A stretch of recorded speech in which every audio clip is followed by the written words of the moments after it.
Du muguet donc et des manifestations malgré une situation sanitaire toujours délicate. Les syndicats ont célébré classiquement dans la rue la Journée internationale des travailleurs, une mobilisation sociale mais aussi très politique à l'approche des régionales et de la présidentielle.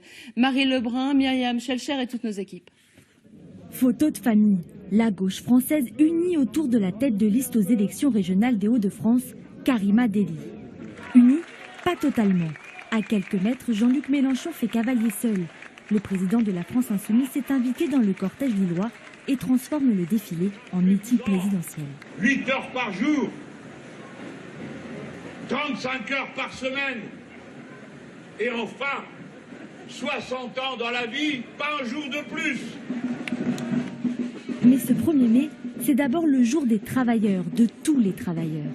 Dans le cortège, beaucoup d'enseignants, ils dénoncent leurs conditions de travail. J'ai appris hier que ma classe était fermée parce que j'ai encore un élève qui est positif, parce qu'on a des conditions de travail, des conditions sanitaires qui ne sont pas appropriées pour accueillir les enfants correctement, parce que les enseignants et les autres en première ligne ou en deuxième ligne ne sont pas prioritaires sur la vaccination.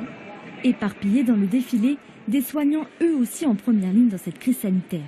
On est en souffrance, on travaille beaucoup, on nous rappelle sur nos congés, on nous rappelle tout le temps, on nous oublie et c'est pas avec 183 € qu'on va arrêter d'aller manifester.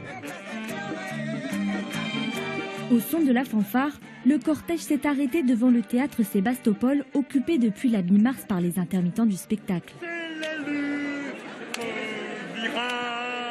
Un statut très représenté aussi dans le défilé d'Amiens, des professionnels du spectacle très inquiets par la réforme chômage. Aujourd'hui, je suis là pour demander le retrait de la réforme de l'assurance chômage, une réforme qui s'attaque violemment aux droits des chômeurs, des salariés, notamment des salariés en emploi discontinu.